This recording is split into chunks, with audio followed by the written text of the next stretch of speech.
നമ്മുടെ കുഞ്ഞുങ്ങൾക്ക് എന്തെങ്കിലും ശാരീരിക പ്രശ്നങ്ങളുണ്ടെങ്കിൽ നമുക്ക് പെട്ടെന്ന് മനസ്സിലാവും, അല്ലേ? അപ്പൊ നമ്മൾ എന്താ ചെയ്യുക? കൂടിപ്പോയാൽ ഒരു 1-2 ദിവസം അതിനുള്ളിൽ തന്നെ നമ്മൾ പോയിട്ടൊരു പീഡിയാട്രിഷ്യനെ കാണും, അല്ലേ? അതൊരു ചെറിയൊരു മൂക്കിപ്പനിയാണെങ്കിൽ പോലും നമുക്കത് പെട്ടെന്ന് നമുക്ക് കാണുമ്പോൾ തന്നെ കുഞ്ഞുങ്ങളുടെ ആ ഒരു ചെറിയ ചേഞ്ച് കാണുമ്പോൾ തന്നെ നമുക്ക് മനസ്സിലാവുകയും ചെയ്യും. നമ്മൾ പെട്ടെന്ന് തന്നെ ഡോക്ടറുടെ അടുത്ത് പോവുകയും ചെയ്യും. പക്ഷെ കുഞ്ഞുങ്ങൾക്കുണ്ടാവുന്ന വളരെ സറ്റിലായിട്ടുള്ള മാനസിക ബുദ്ധിമുട്ടുകൾ നമുക്ക് പലപ്പോഴും മനസ്സിലാവാറുണ്ടോ? പ്രത്യേകിച്ച് ഒരു 5 വയസ്സിൽ താഴെയൊക്കെയുള്ള കുട്ടികളാണെങ്കിൽ പലപ്പോഴും അവർക്ക് നമ്മളുമായിട്ട് കമ്മ്യൂണിക്കേറ്റ് ചെയ്യാനുള്ള ഒരു പരിമിതി മൂലം പലപ്പോഴും നമുക്ക് അവരുടെ എന്താ ബുദ്ധിമുട്ടെന്നുള്ളത് നമ്മളോട് പറയാൻ പറ്റാറില്ല, അല്ലെ? നമുക്ക് പലപ്പോഴും നമുക്കത് മനസ്സിലാവാറുമില്ല. മാനസിക ബുദ്ധിമുട്ടുകൾ കുഞ്ഞിന്റെ ശരിക്കും അത് കൂടി അത് വളരെ സിവിയർ ആയിട്ടുള്ള അല്ലെങ്കിൽ വളരെ പ്രകടമായിട്ടുള്ള അവസ്ഥയിലോട്ടൊക്കെ വരുമ്പോഴായിരിക്കും നമുക്ക് മനസ്സിലാവുന്നത്, അല്ലെ? ഈ മാനസിക ബുദ്ധിമുട്ടെന്ന് പറയുന്നത് ചിലപ്പോൾ കുഞ്ഞിന് എന്തെങ്കിലും ഒരു സ്ട്രെസ് ആവാം, അത് അക്യൂട്ടോ ക്രോണിക്കോ ആയിട്ടുള്ള ഒരു സ്ട്രെസ് ആവാം, അല്ലെങ്കിൽ ഏതെങ്കിലും ഒരാളിൽ നിന്ന് നേരിടുന്ന എന്തെങ്കിലും ഒരു ഫിസിക്കൽ അബ്യൂസ് ആവാം, അല്ലെങ്കിൽ എന്തെങ്കിലും ടീച്ചറിൽ നിന്നോ പഠിപ്പിക്കുന്ന ടീച്ചറിന്റെ അടുത്തുനിന്നോ അല്ലെങ്കിൽ പോകുന്ന സ്കൂളിൽ നിന്നോ അല്ലെങ്കിൽ കൂടെ കളിക്കുന്ന കുട്ടികളിൽ നിന്നോ റിസീവ് ചെയ്യുന്ന എന്തെങ്കിലും രീതിയിലുള്ള ബുള്ളിയിങ്ങോ അല്ലെങ്കിൽ എന്തെങ്കിലും മെന്റൽ സ്ട്രെസ്സോ ആവാം, ഇവൻ എന്തെങ്കിലും തരത്തിലുള്ള സെക്ഷൽ അബ്യൂസോ ആവാം. അപ്പൊ അങ്ങനെ പല സാഹചര്യങ്ങളിലും നമ്മളുടെ കുട്ടികൾ പലപ്പോഴും കാണിക്കുന്ന വളരെ സറ്റിലായിട്ടുള്ള മാറ്റങ്ങളുണ്ട്. അതായത് അവരുടെ മാനസികാരോഗ്യം ആ ഒരു സമയത്ത് നോർമൽ അല്ല, അല്ലെങ്കിൽ മാനസികാരോഗ്യം അത്ര ഹെൽത്തി അല്ല എന്ന് കാണിക്കുന്ന ചില ചേഞ്ചസ് ഉണ്ട്. അത് അവരുടെ ശരീരത്തിൽ തന്നെ ചില മാറ്റങ്ങൾ വരും. അപ്പൊ അത്തരം മാറ്റങ്ങൾ പലപ്പോഴും നമ്മൾ അറിയാറില്ല, അല്ലേ?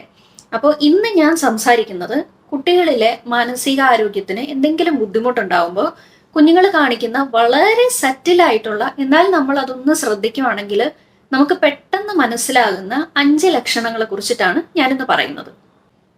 അതിലൊന്നാമത്തതുണ്ടല്ലോ, കുട്ടികളുടെ പെരുമാറ്റത്തിലുണ്ടാവുന്ന മാറ്റമാണ്.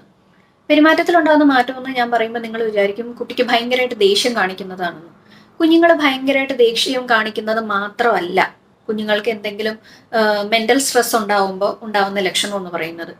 ചില കുഞ്ഞുങ്ങൾ ഭയങ്കരമായിട്ട് ഹൈപ്പർ ആക്റ്റീവ് ആകും, മറ്റുള്ള ആളുകളുമായിട്ട് ഓവർ ഫ്രണ്ട്ലി ആവാൻ തുടങ്ങും.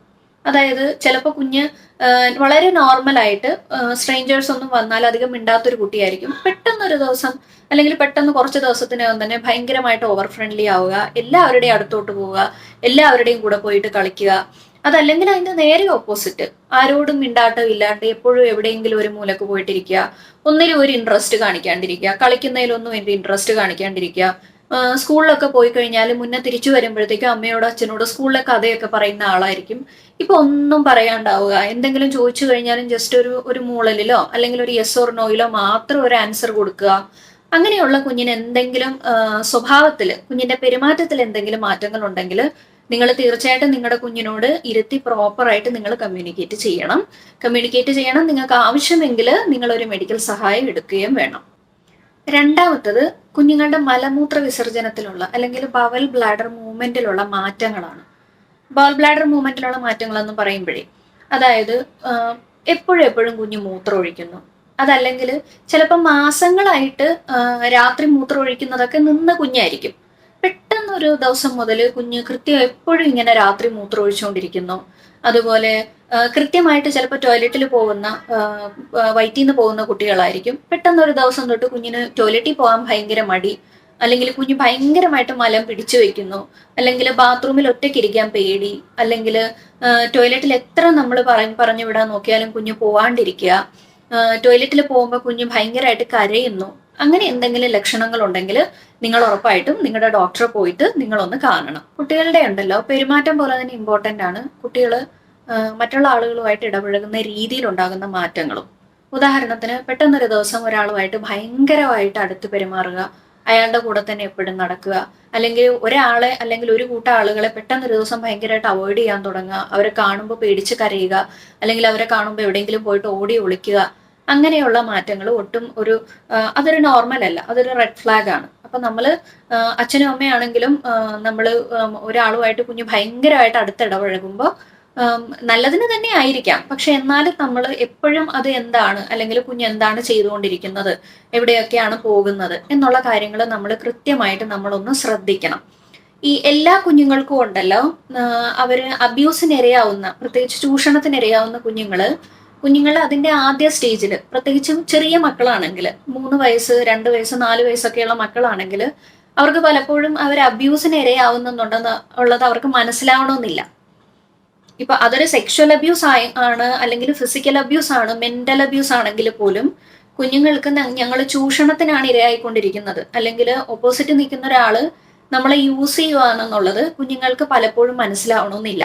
അവരത് മനസ്സിലായി വരുമ്പോഴത്തേക്കും കുറച്ച് സമയം എടുക്കും. അതായത് കാര്യങ്ങൾ തിരിച്ചറിയാനുള്ള ഒരു പ്രായമാവുമ്പോഴേ ചിലപ്പോൾ അവരത് മനസ്സിലാക്കണമെന്നുള്ളൂ. അപ്പൊ ആ ഒരു സമയം വരെ കുഞ്ഞുങ്ങൾക്ക് അവർ ഭയങ്കര പ്രിയപ്പെട്ടവരായിരിക്കും. മനസ്സിലായോ? അവർ ചിലപ്പോൾ എന്തെങ്കിലും ഒരു മിഠായിയോ അല്ലെങ്കിൽ അവർ കുഞ്ഞുങ്ങൾക്ക് ഇഷ്ടപ്പെട്ട എന്തെങ്കിലും കൊടുക്കുന്നുണ്ടാവാം. അപ്പൊ കുഞ്ഞുങ്ങൾ നോക്കുമ്പോഴത്തേക്കും അവർക്ക് ഓക്കെ, അവരുടെ ഭാഗത്ത് നിന്നൊരു പോസിറ്റീവ് റീഇൻഫോഴ്സ്മെന്റ് ആണ് കിട്ടിക്കൊണ്ടിരിക്കുന്നത്, വളരെ സ്നേഹപൂർവ്വമുള്ള പെരുമാറ്റമാണ്. അതിന്റെ പിന്നിലുള്ള ആ ഒരു യൂസ് അല്ലെങ്കിൽ അബ്യൂസ് അവർക്കത് തിരിച്ചറിയണമെന്നില്ല. അപ്പൊ അതുകൊണ്ട് തന്നെ പെട്ടെന്നൊരു ദിവസം ഒരാളുമായിട്ട് ഭയങ്കരമായിട്ട് കുട്ടികൾ അടുത്തിടപഴകുമ്പോൾ നമ്മളൊന്ന് സൂക്ഷിക്കണം, നമ്മളൊന്ന് ശ്രദ്ധിക്കണം. ഇപ്പൊ നമ്മൾ ഈ കഴിഞ്ഞ ദിവസം കേരളത്തിലെ ഒരു ന്യൂസ് കണ്ടില്ലായിരുന്നോ?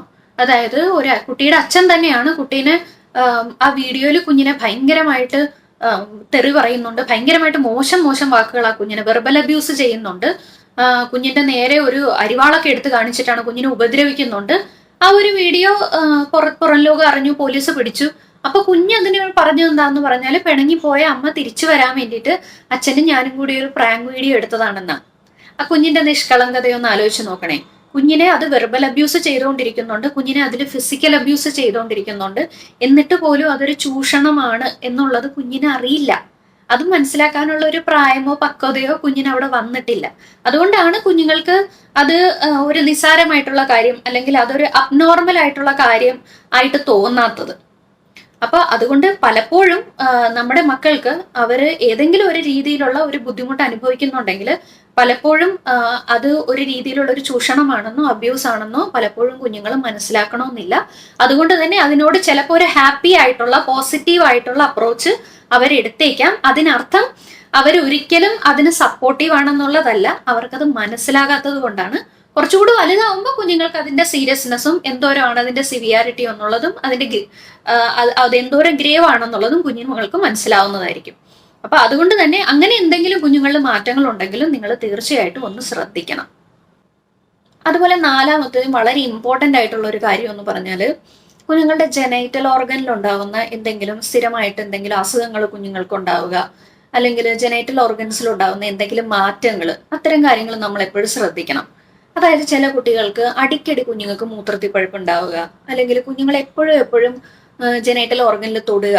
എനിക്ക് വളരെ കുറേ നാളുകൾക്ക് മുന്നേ ഞാൻ കണ്ടൊരു കേസാണ്. ഇതുപോലെ ഒരു ആണാണോ പെണ്ണാണോ ഒന്നും പറയുന്നില്ല, ഒരു 4 വയസ്സുള്ള ഒരു കുഞ്ഞ് നമ്മുടെ ഹോസ്പിറ്റലിൽ വന്നതാണ്. അപ്പൊ ഈ കുഞ്ഞിന് വന്നതെന്ന് പറഞ്ഞാല് കുഞ്ഞിന് എപ്പോഴും കുഞ്ഞിന് മൂത്രത്തിൽ പഴുപ്പ് വരുന്നു. അപ്പോൾ ഇത്തവണയും കുഞ്ഞ് വന്നപ്പോഴത്തേക്കും കുഞ്ഞിന് ഭയങ്കര പനിയുണ്ട്, കുഞ്ഞിന് മൂത്രം ഒഴിക്കുമ്പോഴൊക്കെ നല്ല ബുദ്ധിമുട്ടുണ്ട്, മൂത്രം ഒഴിക്കുമ്പോൾ വേദനയുണ്ട്. അങ്ങനെയായിട്ടാണ് ഈ കുഞ്ഞ് വരുന്നത്. അപ്പൊ നമ്മൾ ടെസ്റ്റ് ചെയ്ത് നോക്കിയപ്പോഴത്തേക്കും കുഞ്ഞിന് മൂത്രത്തിൽ പഴുപ്പാണ്. നമ്മൾ കുഞ്ഞിനെ അഡ്മിറ്റ് ചെയ്തു, കുഞ്ഞിന് ട്രീറ്റ്മെന്റ് ഒക്കെ സ്റ്റാർട്ട് ചെയ്തു. അപ്പൊ കുഞ്ഞ് ഭയങ്കര ഹൈപ്പർ ആക്റ്റീവ് ആണ്, കുഞ്ഞ് ഓവർ ഫ്രണ്ട്ലി ആണ്. ഇപ്പോൾ നമ്മൾ ഡോക്ടേഴ്സിനോടാണെങ്കിലും ആദ്യമായിട്ട് കാണുന്ന ഒരാളെ പോലെ അല്ല കുഞ്ഞ് ബിഹേവ് ചെയ്യുന്നത്. ഭയങ്കരമായിട്ട് നമ്മളുമായിട്ട് കൂട്ടാവുക, നമ്മുടെ കൂടെയൊക്കെ എപ്പോഴും ഇരുന്ന് കളിക്കുക, അങ്ങനെയുള്ള ഒരു കുട്ടി. അപ്പൊ നമ്മള് കുഞ്ഞിന്റെ യൂറിൻ കൾച്ചർ ഒക്കെ ചെയ്ത് നോക്കിയപ്പോഴത്തേക്കും വളരെ അൺയൂഷ്വൽ ആയിട്ടുള്ള ഒരു ഓർഗാനിസം ആണ് കുഞ്ഞിന്റെ യൂറിൻ കൾച്ചറിൽ വന്നത്. അതായത് നോർമലായിട്ട് കുഞ്ഞുങ്ങൾക്ക് സാധാരണയായിട്ട് യൂറിൻ കൾച്ചർ ചെയ്യുമ്പോൾ കിട്ടുന്ന ഒരു ബാക്ടീരിയ ആയിരുന്നില്ല. അപ്പൊ ഇത് എന്തുകൊണ്ടാണ് ഇതിങ്ങനെ വന്നതെന്ന് അറിയാൻ വേണ്ടിയിട്ട് നമ്മൾ കുഞ്ഞിനെ ഫർദർ എക്സാമിനേഷൻ ഒക്കെ ചെയ്ത് തിരക്കി വന്നപ്പോഴാണ് നമുക്ക് മനസ്സിലായത്, ഈ കുഞ്ഞ് വളരെ അധികം നാളുകളായി, 1 വർഷത്തിൽ കൂടുതലായി ക്രോണിക് ആയിട്ട് ഈ കുഞ്ഞ് സെക്ഷൽ അബ്യൂസിന് ഇരയായിക്കൊണ്ടിരിക്കുമായിരുന്നു. അപ്പൊ നമ്മളത് വീട്ടുകാരെയൊക്കെ ഇൻഫോം ചെയ്ത് നമ്മളത് ഇൻവെസ്റ്റിഗേറ്റ് ചെയ്തപ്പോഴാണ് നമുക്ക് മനസ്സിലായത്, കുഞ്ഞിന്റെ സ്വന്തം ഫാദർ തന്നെയാണ് കുഞ്ഞിനെ സെക്ഷലായിട്ട് അബ്യൂസ് ചെയ്തുകൊണ്ടിരുന്നത്. അപ്പൊ ഞാനിത് പറഞ്ഞു വന്നത് എന്തുകൊണ്ടാണെന്ന് വെച്ചാല്, കുഞ്ഞുങ്ങൾക്ക് ജെനൈറ്റൽ ഓർഗനിൽ ഉണ്ടാവുന്ന, അത് മൂത്രമൊഴിക്കുന്ന ഭാഗത്തായിക്കോട്ടെ, അല്ലെങ്കിൽ മലദ്വാരത്തിന്റെ അവിടെ ആയിക്കോട്ടെ, വജൈനയിലായിക്കോട്ടെ, പെനിസിലായിക്കോട്ടെ, എന്തെങ്കിലും നമുക്ക് തോന്നും വളരെ നിസ്സാരമെന്ന് തോന്നും. ചിലപ്പോൾ കുഞ്ഞ് എപ്പോഴും അവിടെ പിടിച്ചുകൊണ്ടിരിക്കുക, അല്ലെങ്കിൽ എപ്പോഴും അവിടെ ചൊറിയുക, അല്ലെങ്കിൽ അവിടെ വെള്ളം ഇരിക്കുന്നെന്ന് എന്തെങ്കിലും പറയുക, അല്ലെങ്കിൽ എപ്പോഴും നനയുന്നെന്ന് പറയുക, അങ്ങനെ എന്തെങ്കിലും വളരെ സിമ്പിൾ ആൻഡ് സെറ്റിൽ ആയിട്ടുള്ള ചേഞ്ച് ആയിക്കോട്ടെ, പക്ഷെ നമ്മൾ നിസ്സാരമായിട്ടുള്ള കാര്യമാണെങ്കിൽ പോലും നമ്മളൊരു ഡോക്ടറെ കൊണ്ടുപോയിട്ട് അത് കാണിക്കണം. നമ്മളത് കാണിച്ച് എന്താണ് കുഞ്ഞിന് കുഴപ്പമൊന്നും ഇല്ല എന്നുള്ളത് നമ്മൾ തീർച്ചയായിട്ടും നമ്മളൊന്ന് ഉറപ്പുവരുത്തണം. ലാസ്റ്റ് ആൻഡ് ഫൈനൽ ആയിട്ട് പറയാനുള്ളത്, അഞ്ചാമത്തതും വളരെ ഇമ്പോർട്ടന്റ് ആയിട്ടുള്ള ഒരു കാര്യം കുഞ്ഞുങ്ങളുടെ സ്കോളാസ്റ്റിക് പെർഫോമൻസിലുണ്ടാവുന്ന ചേഞ്ച് ആണ്. ഇത് എനിക്ക് തോന്നുന്നു മിക്ക പാരന്റ്സും ശ്രദ്ധിക്കുന്ന ഒരു കാര്യമാണ് അല്ലെ. അതായത് ചിലപ്പോൾ നന്നായിട്ട് പഠിച്ചുകൊണ്ടിരിക്കുന്ന കുഞ്ഞായിരിക്കും, പെട്ടെന്ന് കുഞ്ഞിന് മാർക്കിലൊക്കെ എക്സാംസിലൊക്കെ മാർക്കൊക്കെ ഭയങ്കരമായിട്ട് കുറയുക, അല്ലെങ്കിൽ ഇവൻ ക്ലാസ്സിൽ പോലും കുഞ്ഞിന്റെ ശ്രദ്ധ കുറയുക, എപ്പോഴും ക്ലാസ്സിൽ ഇരുന്നിട്ട് ഉറങ്ങുക, അല്ലെങ്കിൽ എപ്പോഴും ക്ലാസ്സിൽ ഇരുന്ന് കരയുക, അല്ലെങ്കിൽ പഠിത്ത കാര്യത്തിൽ ശ്രദ്ധ ചെലുത്താണ്ട് വരിക, മറ്റു പല കാര്യങ്ങളിലോട്ട് ശ്രദ്ധ പോവുക, അല്ലെങ്കിൽ ഗെയിംസ് അതുപോലെയുള്ള കാര്യങ്ങളിലോട്ടൊക്കെ ശ്രദ്ധ പോവുക, അല്ലെങ്കിൽ കുട്ടികളുടെ കൂടെ ഇരുന്നൊക്കെ എന്തെങ്കിലും ആക്ടിവിറ്റീസ് ഒക്കെ ചെയ്യുന്ന കുഞ്ഞായിരിക്കും പെട്ടെന്ന് കുട്ടികളുടെ കൂടെ ഒന്നും ഇരിക്കാണ്ട് കളിക്കാണ്ട് അല്ലെങ്കിൽ അത്തരം ആക്ടിവിറ്റീസ് ഒന്നും ചെയ്യാണ്ട് മാറിയിരുന്ന് തുടങ്ങുക. അങ്ങനെ എന്തെങ്കിലുമൊക്കെ മാറ്റങ്ങൾ ഉണ്ടെങ്കിൽ നിങ്ങൾ ശ്രദ്ധിക്കണം. എപ്പോഴും ഇതിന്റെ ഒക്കെ കാരണം കുഞ്ഞുങ്ങൾക്കുള്ള മാനസിക ആരോഗ്യത്തിലുണ്ടാവുന്ന ബുദ്ധിമുട്ടാവണമെന്നില്ല. പക്ഷെ ദർ ഈസ് സംതിങ് അബ്നോർമൽ. നമ്മൾ അത് എന്താണെന്നുള്ളത് അതിന്റെ തുടക്കത്തിൽ തന്നെ നമ്മൾ കണ്ടുപിടിക്കുക. അല്ലാണ്ട് ഒരിക്കലും കുഞ്ഞ് ഇത് പോകെ പോകെ വലുതായി വലുതായി അവസാനം ഒരു എൻഡ് മൊമെന്റിലോട്ട് ചെല്ലുക, നമുക്ക് തിരുത്താൻ പറ്റാത്ത രീതിയിലുള്ള ഒരു വലിയ തെറ്റിലോട്ട് പോയി കഴിഞ്ഞിട്ട് പിന്നെ നമ്മൾ പശ്ചാത്തപിച്ചിട്ട് കാര്യമില്ല. അപ്പൊ അതുകൊണ്ട് തന്നെ കുഞ്ഞു മക്കളാണ്, 5 വയസ്സിൽ താഴെയുള്ള കുഞ്ഞുങ്ങളാണെങ്കിൽ പോലും ഇത്തരം ചേഞ്ചസ് കുഞ്ഞുങ്ങളിൽ ഉണ്ടാവും. കുഞ്ഞുങ്ങൾ ഒരിക്കലും ഒരു ലക്ഷണവും പ്രകടിപ്പിക്കാണ്ടിരിക്കില്ല. അത് വളരെ സട്ടിലായിരിക്കും, വളരെ മൈന്യൂട്ടായിരിക്കും. പക്ഷെ കുഞ്ഞിനെ ശ്രദ്ധിക്കുന്ന മാതാപിതാക്കൾക്ക് അത് മനസ്സിലാവണം. അപ്പോൾ അതിന് ഈ ഒരു വീഡിയോ ഹെൽപ്ഫുൾ ആവട്ടെ എന്ന് ഞാൻ വിചാരിക്കുന്നു. അപ്പോൾ ഇൻട്രസ്റ്റിംഗ് ആയിട്ടുള്ള മറ്റൊരു മെഡിക്കൽ വീഡിയോ ആയിട്ട് വീണ്ടും കാണാം. അതുവരെ ബൈ.